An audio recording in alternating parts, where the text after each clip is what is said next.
Hi, and welcome to another one-take video titled, I forgot how to access the Digital Lab notebooks, and I forgot how to edit the Digital Lab notebooks.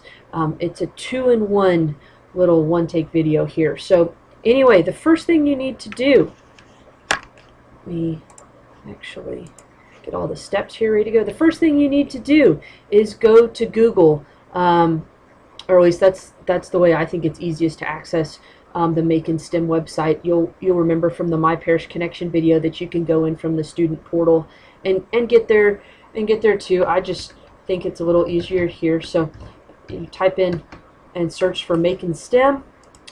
It's the first site that comes up.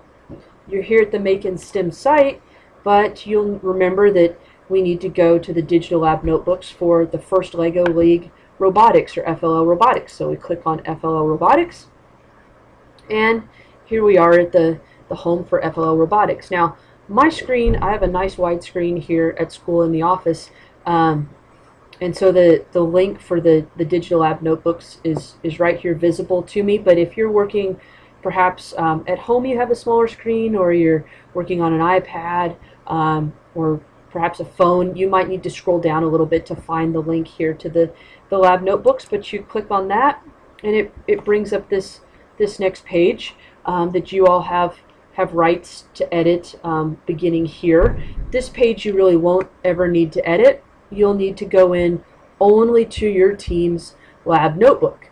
Now you'll notice that we have no editing tools up here, so we have to sign in, and you scroll down here, and it might be a little bit off your screen, but I promise you right down here off the bottom you'll see a little sign in link, and so you click on that, and then you'll be brought to this screen here. This is where you need to log in to your school student email account. It has to be your student email account through the school, guys, because that's the account I have given permission to edit. So even if you have a Gmail that's just your personal email, it won't work. It has to be your school account, like I said, because that's where you have permission. So you log in. Remember, your login is your first name dot first initial of your last name, and then you're going to graduate. Now on this screen you'll need to actually go ahead and then enter the @student.parishepiscopal.org. So let's just a quick visual here for you guys. If I were logging in and perhaps I'm a student, I think in 6th grade, that one, I would look something like this. Oops. You've got to make sure you spell Episcopal right. It even trips me up. So I would enter my name and my student email. This is, again, what mine would look like if I were a student. I'd enter my password. But for the sake of the video here, I need to log in as me so that I can show you all the wonderful tools here. Oops, and Miss Macon's made another typo here. So I enter my password, and then we should be off and running here. So now you'll notice that I have editing tools up here at the top. Let's pretend I'm on Team Alpha here in 5th grade. And so here I'm in the portfolio for Alpha, and I still have my editing tools. Now let's, for the sake of this video, we'll use our homework for this week as an example.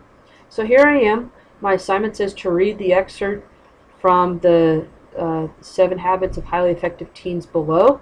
So I read that, and then assignment 3 says please answer some questions down here, and there's 3 questions. So okay, how do I answer these questions? Well, you just scroll back up here and you click on your pencil, and you'll notice that brings up some text formatting options, very similar to Microsoft Word.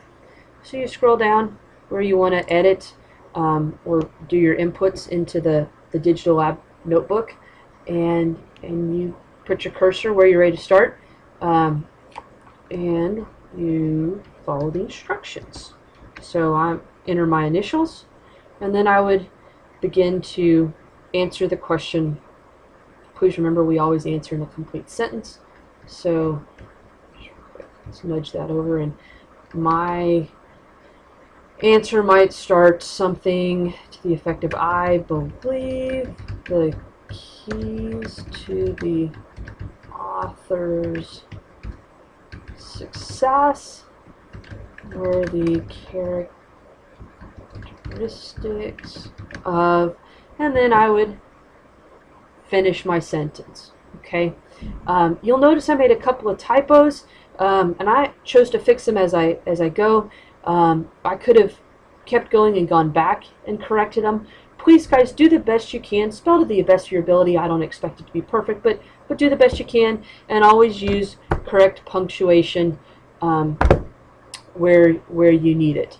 So I've entered the answer to this question, and I think I would suggest you save as you go. So I would save the answer to the first one so I can be sure that gets in there, and then I'm ready to go with question number 2. This also gives me a chance to read the second question and think about it, think about what I want to answer, go back up, select the pencil again, come down here, and begin to enter my answer. Okay, just as I did the first time. Similarities I see between preparing for football and robotics are. And then I'd again continue to complete my sentence and enter correct punctuation. One formatting note when it comes to our lab notebooks: we always want to enter text in non-bolded format, and we always want it to be in Verdana. So I think it's easier often to enter the text and however it's going to pop up, and go back, and it just takes a quick little second to enter the text, or to format the text. So you take the bold off and put it in Verdana, and then click save, and there you go. How to access the Digital Lab notebooks and how to edit text in the Digital Lab notebooks. I hope you found this helpful.